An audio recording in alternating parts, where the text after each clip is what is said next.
रहीम अस्सलाम वालेकुम नादरीन, आप यूट्यूब चैनल देख रहे हैं। मैं इमरान खान हूँ। मौलाना तारिक जमील साहब को हार्ट अटैक आया है।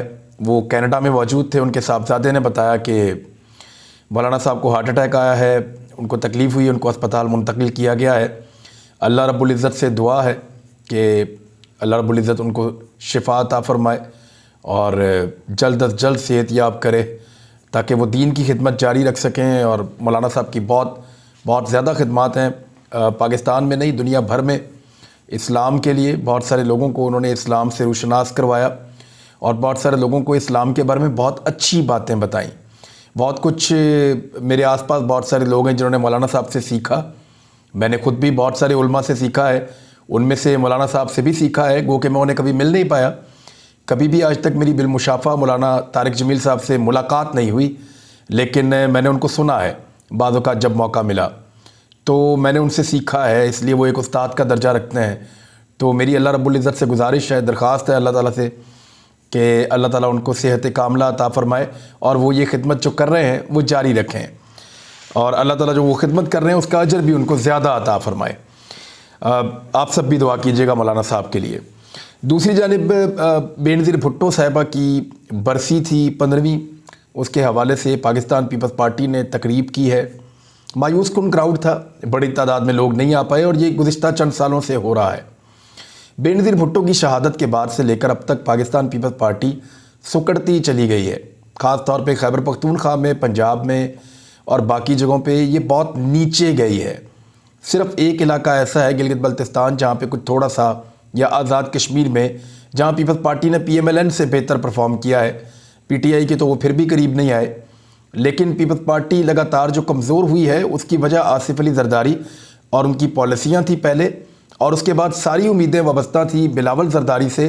लेकिन बिलावल ज़रदारी ने इक़्तिदार मिलने के बाद जिस भोंडे अंदाज में अपने आप को एक्सपोज़ किया है और जिस तरह वो वर्ल्ड टूर पे निकले हैं, जिस तरह वो हर चीज़ अपने खाते में डाल लेते हैं अच्छी चीज़, और हर बुरी चीज़ जो है वो किसी और के खाते में डाल लेते हैं, ज़िम्मेदारी ले नहीं पाते, हौसला नहीं है, हिम्मत के साथ चीज़ों का सामना नहीं कर पाते, तो वो लीडरशिप वाली क्वालिटीज़ उनमें नज़र नहीं आ रही जो उनकी वालदा में थी।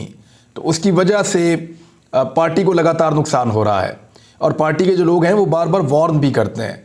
अजीबोगरीब किस्म के इत्तेहाद बनाए हैं, यानी PMLN जिन्होंने हमेशा मोहतरमा बेनज़ीर भुट्टो साहिबा के साथ ज़्यादती की, उनके साथ इत्तेहाद बनाया और उनसे बार बार मार खाने के बावजूद उनके साथ इत्तेहाद बनाए रखा।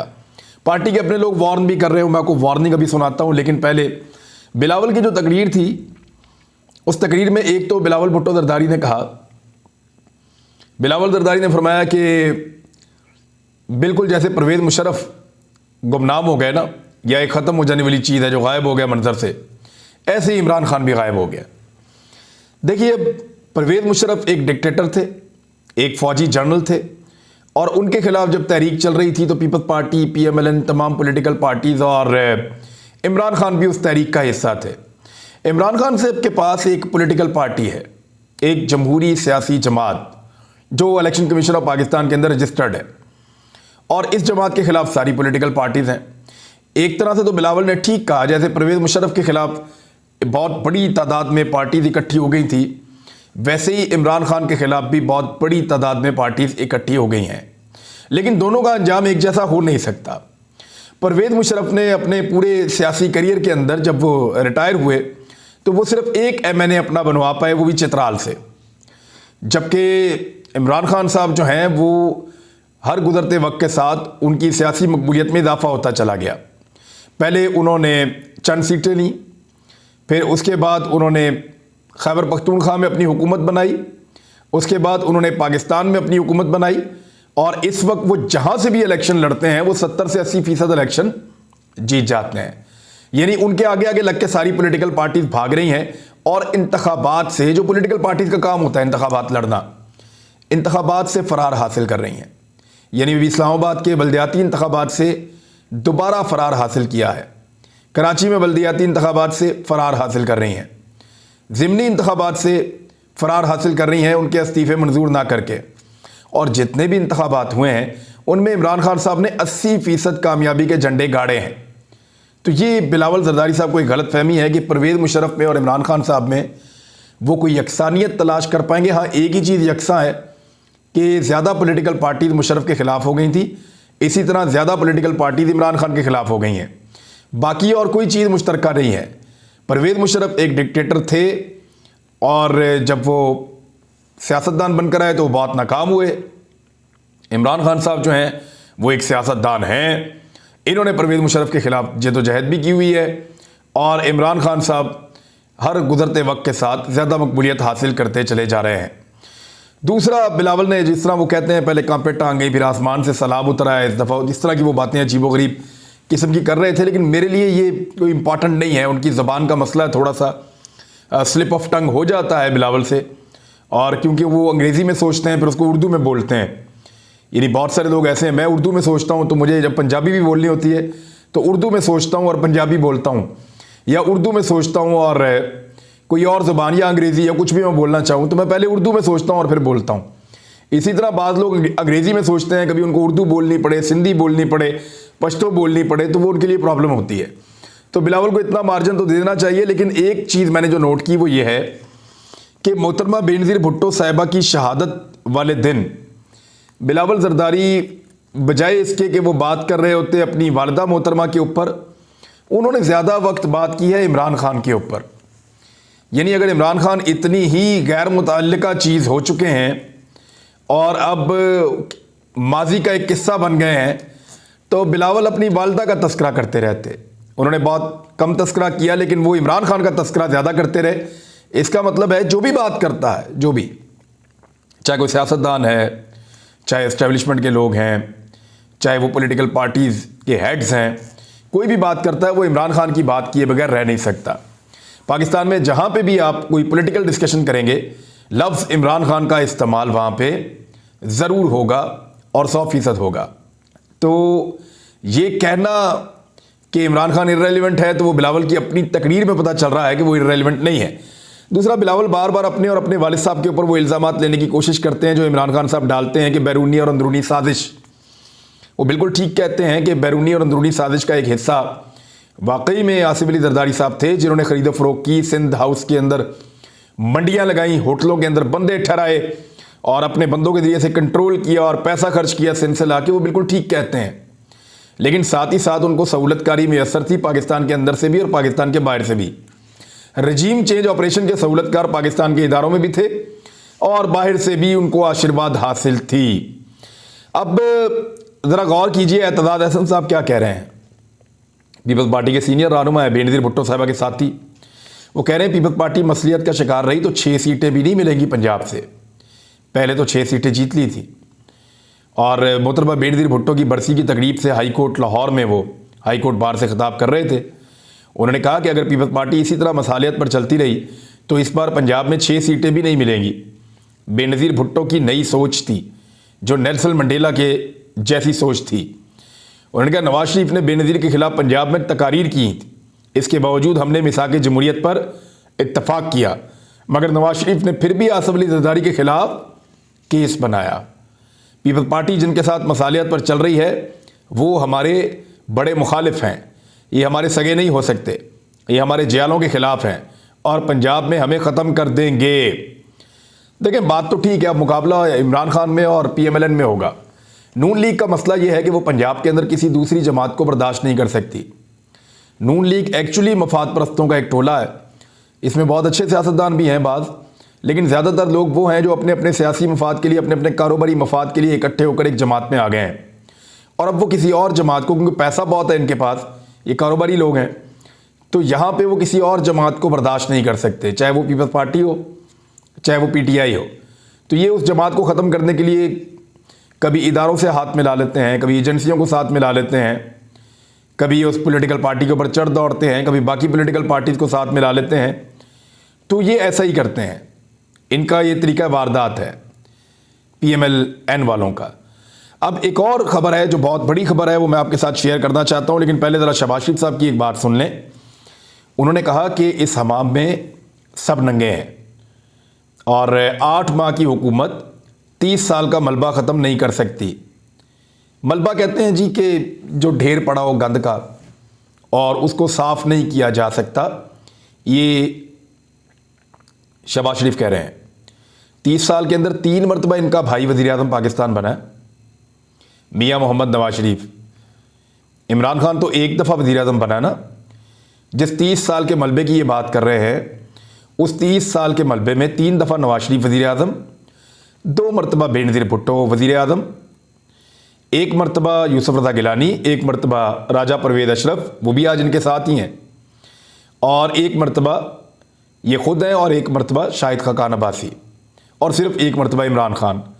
यानी उस 30 साल का मलबा जो ये कह रहे हैं, और उसमें शौकत अजीज़ भी हैं और मीर ज़फ़रुल्लाह खान जमाली भी हैं। वो तो डिक्टेटर का दौर है, वो तो उसको आप अलग ही कर देना। वो तो बिल्कुल, उसको तो आप 3-13 में गिना ही ना करें। डिक्टेटर का दौर है, उसको क्या आप जमहूरियत के साथ तो कंपेयर कर नहीं सकते। तो वो आप चंद साल निकाल दें बीच में से, 8-10 साल। लेकिन बाकी 30 साल का जो मलबा ये कह रहे हैं ना, उनमें से 3 मरतबा वज़ीर आज़म मलबा डालने वाला इनका भाई था, 2 मरतबा मोहतरमा बेनज़ीर भुट्टो, जिनकी बरसी पे इन्होंने ये बयान दिया, और 2 वज़ीर आज़म पीपल्स पार्टी के मजीद, और 2 वज़ीर आज़म नून लीग के मजीद, और 1 वज़ीर आज़म जो है वो PTI का। तो शहबाज शरीफ साहब खुद एतराफ़ जुर्म कर रहे हैं कि मेरे भाई ने और मेरी इत्तेहादी जमातों ने, हमने मिलकर इस पाकिस्तान को मलबे में कन्वर्ट कर दिया है, मलबे में बदल दिया है, और ये 8 महीने की हुकूमत इसको ख़त्म नहीं कर सकती। तो शहबाज शरीफ साहब, आपको किसने कहा था ये पंगा लेने के लिए? शहबाज शरीफ साहब ने तो कहा था 6 महीने के अंदर अगर मैंने पाकिस्तान की तकदीर ना बदल दी, ये मईशत को बिल्कुल दुरुस्त ना कर दिया सारा कुछ, तो मेरा नाम आप शहबाज शरीफ से हटाकर इमरान नियाज़ी रख दीजिएगा। तो अब क्या रखें शहबाज शरीफ साहब का नाम? ये शहबाज शरीफ साहब को खुद ही बताना चाहिए। गवादर में हालात बहुत कशीदा हो गए हैं, मैं ये खबर आपको ज़रूर बताऊँगा, क्योंकि मेरे बलोच बहन भाइयों का कुछ छोटा गिला भी रहा है। माजी में मैं बात करता रहा हूँ इन इश्यूज़ के ऊपर, लेकिन वो मुझे कहते हैं कि आपको और खुलकर बात करनी चाहिए थी। तो मैं उसके ऊपर बात करता हूँ बिल्कुल, और गिले जायज़ होते हैं। बाद औक़ात जो गिले आपके सामने आते हैं उनमें से ज़्यादातर जायज़ भी होते हैं, तो हमें वो सुनना चाहिए और अपनी तस्हीह करते रहना चाहिए। गवादर में हक दो तहरीक के रहनुमाओं की गिरफ्तारी और कारकुनों पर तशद्दुद के खिलाफ आज दूसरे रोज़ भी एहतजाज हो रहा है, और ये 2 महीने हो गए हैं जब से धरना दिया हुआ गवादर के लोगों ने। इनकी बात क्यों नहीं सुनी जाती, अंदर की कहानी क्या है? मैंने चंद लोगों से बात की है और मुझे वो खेल पता चला है जो गवादर के अंदर खेलने की कोशिश की जा रही है। कोस्टल हाईवे मुकम्मल तौर पर बंद रही है और पुलिस और मुजाहिरीन के दरमियान झड़पें भी होती रही हैं। चंद अफराद ज़ख्मी भी हुए हैं। गोली चलने की इत्तला आई है जिसमें एक पुलिस वाले को गोली भी लगी है। और बलूचिस्तान के साइडी इलाके और सी पैक के मरकज़ गवादर के लिए ये अपने मुतालबात के हक़ के लिए हक दो तहरीक, यानी गवादर को हक दो तहरीक एक चल रही थी, उसका धरना 60 दिनों से जारी है। इन्होंने पहले भी धरना किया था, मुज़ाकरात के बाद ख़त्म हो गया था, इनकी शराइत मान ली गई थी, लेकिन अमल दरामद नहीं हुआ। तो इस साल ये दोबारा धरना देने के लिए आए और 27 अक्टूबर को इन्होंने धरने का आगाज़ किया था। 5 रोज़ कबल गवादर पोर्ट रोड को भी इन्होंने बंद करके धरना दे दिया था। मुजाहिरीन से ये जो हफ्ते वाला दिन गुजरा है, सूबाई वज़ीर दाखिला ने मुज़ाकरात किए थे और एक कमेटी थी उसके साथ बातचीत करते रहे, लेकिन मुज़ाकरात का कोई नतीजा नहीं निकला और धरना जारी रहा। एतवार और पीर को पुलिस ने कार्रवाई करते हुए हक दो तहरीक के धरने को ख़त्म करने के लिए इनके टेंट उखाड़ दिए और कुछ कारकुनों को और 1-2 लीडर जो छोटे लेवल के उनको गिरफ्तार कर लिया। इस कार्रवाई के बाद मंगल को सूरत कशीदा हो गई और कारकुनान का मुख्तलिफ इलाकों में एहतजाज जारी रहा। और फिर उन्होंने अब बताना शुरू किया है, और जो मौलाना साहब हैं हदायतुर रहमान साहब, उन्होंने भी एक वीडियो जारी की है जिसमें वो हुकूमती कार्रवाई के बारे में तफसीलात बता रहे हैं। मौलाना साहब ये कह रहे हैं कि कानून नाफिज करने वाले इदारों ने हमारे धरने पर धावा बोला और कारकुनों पर तशद्दुद किया, जिसकी हम मजम्मत करते हैं। फिर उन्होंने एक और बात की, उन्होंने कहा अगर हम गलत हैं तो फिर आपने इंटरनेट क्यों बंद किया हुआ है? यहाँ पे सोशल मीडिया पर पाबंदी लगाई हुई है, मोबाइल नेटवर्क हुकूमत ने वहाँ पे गवादर में बंद कर दिए हैं। मैं आवाम का शुक्रिया अदा करता हूँ कि उन्होंने हमारा साथ दिया। कैदो बंद और सजाएं हमारा रास्ता नहीं रोक सकते। हक दो तहरीक के सरबराह ने कहा कि हम आइंदा दिनों में अपने लाएअमल का ऐलान करेंगे और हमारे साथ जो कुछ हुआ उसको अवाम के सामने भी लाएंगे। अब मुतालबात इनके क्या हैं? देखिए ज़रा, ये 1-2 चीज़ें आपको समझनी पड़ेंगी। जो मेन इनका मुतालबा है ना, वो है जो गवादर के आसपास मछली पकड़ते हैं माहीगीर, वो जो समंदर का इलाका है, जो गवादर की बलूचिस्तान की मलकियत है, वो कहते हैं वहाँ पे गैर मुल्कियों के ट्रालर नहीं आने चाहिए। वो वहाँ पे मछली की नस्लकुशी कर रहे हैं, यानी खाली मछली पकड़ नहीं रहे, वो मछली की नस्लकुशी कर रहे हैं ऐसे कि वो जो ट्रेलर्स आते हैं ना, बड़े बड़े जो पकड़ने के लिए आते हैं मछली, उनके साथ ऐसे ज़बरदस्त किस्म के जाल होते हैं कि वो ज़मीन के अंदर गवादर की जो नीचे पानी के अंदर जो ज़मीन के साथ मौजूद मछली की खुराक वाली जो जगह है वो भी तबाह कर देते हैं, कोरल्स को तबाह कर देते हैं, मछलियों की अफजाइश को ख़त्म कर देते हैं, छोटी बड़ी सारी मछलियां पकड़ देते हैं, झाड़ू फेर देते हैं। तो उसके बाद वो इलाका मछलियों के रहने के लिए रहता नहीं है। मछलियां क्या करती हैं, उस इलाके से कूच कर जाती है, वो हिजरत करके किसी और इलाके में चली जाती हैं, मछलियां उस इलाके को छोड़ देती हैं। तो इस तरह उस इलाके के माहीगीर हमेशा के लिए मछलियों से महरूम हो जाते हैं। अगर ये माहीगीर मछली पकड़ते रहें तो जितनी मर्जी मछली पकड़ें, ये सैकड़ों सालों तक यहाँ से मछली पकड़ सकते हैं, क्योंकि ये मछली का माहौल डिस्टर्ब नहीं कर रहे। ये जो बड़े बड़े ट्रेलर्स आते हैं, ये ऐसी तबाही फेरते हैं, ऐसा झाड़ू फेरते हैं कि ये पूरा इन्वायरमेंट तबाह कर देते हैं। ऐसा नहीं है कि जदीद ट्रेलर्स ऐसे नहीं बने अभी तक जो मछलियों का इकोसिस्टम ख़राब ना करें और बड़ी मछलियों को पकड़ लें, ऐसे ट्रेलर्स मौजूद हैं। लेकिन यहाँ पे जानबूझकर मुझे मकामी लोगों ने बताया है कि इस किस्म के ट्रेलर्स भेजे जाते हैं जो पानी के अंदर आबी हयात को तबाह बर्बाद कर दें।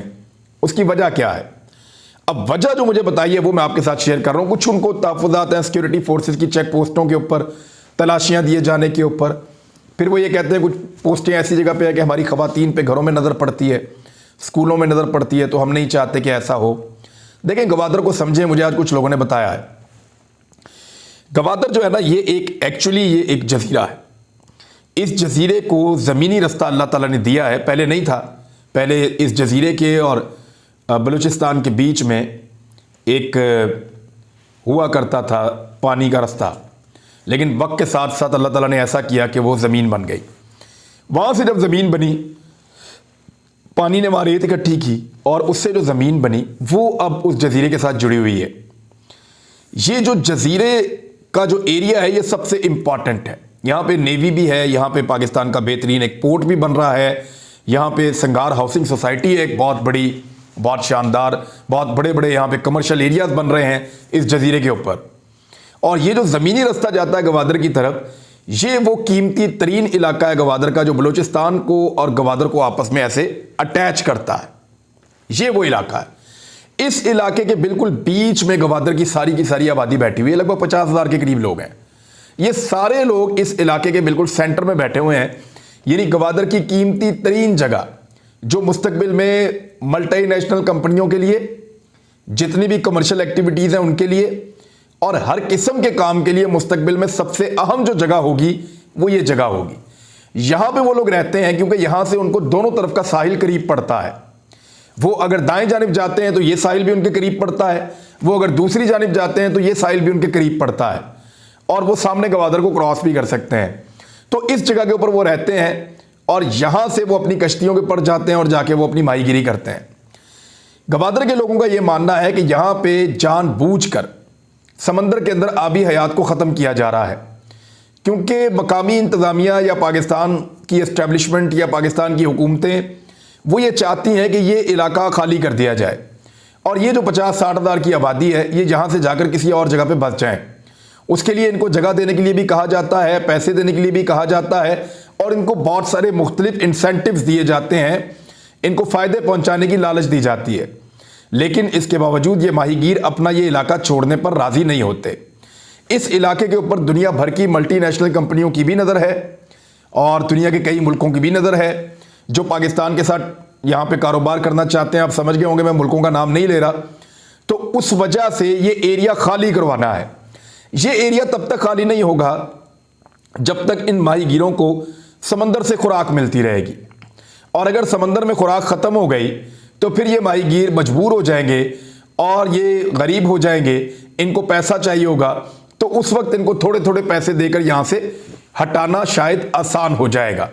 तो इस किस्म का एक वहाँ पे तरीकाकार किया जा रहा है। ये पूरी दुनिया में ऐसे ही होता है, जब किसी एरिया को खाली करवाना हो और बहुत बड़े बड़े लोगों को, बहुत ताकतवर इदारों को, बहुत ताकतवर लोगों को उस जगह की ज़रूरत पड़ जाए तो फिर उन लोगों के लिए वहाँ रहना मुश्किल कर दिया जाता है, उनके वसाइल वहाँ पे ख़त्म कर दिए जाते हैं, तो फिर वो लोग आहिस्ता आहिस्ता उस इलाके को छोड़ना शुरू कर देते हैं। मिसाल के तौर पे किसी जगह को एक्वायर करना हो तो उसके रास्ते बंद कर देते हैं चारों तरफ से। अब वो बंदा बेचारा इतना घूम घूम के आता है, परेशान होता है, तो एक दिन वो तंग आकर कहता है मेरी जगह आप खरीद लें। तो इसी तरह गवादर वालों को लगता है कि उनके लिए एक जाल बिछाया जा रहा है, लेकिन वो क्योंकि मछेरे हैं, खुद जाल बिछाने का काम किया उन्होंने अपनी सारी ज़िंदगी, तो उनको इस बात का माहीगीरों को आइडिया है। तो ये एक प्रॉब्लम है जो मुझे वहाँ के लोगों ने बताया, मैंने आपके साथ शेयर किया। गवादर की सिचुएशन के ऊपर नज़र रखेंगे, आपके साथ आइंदा भी शेयर करते रहेंगे। तो अब तक के लिए इतने, अपना ख्याल रखिएगा, अपने चैनल का भी। अल्लाह हाफिज़।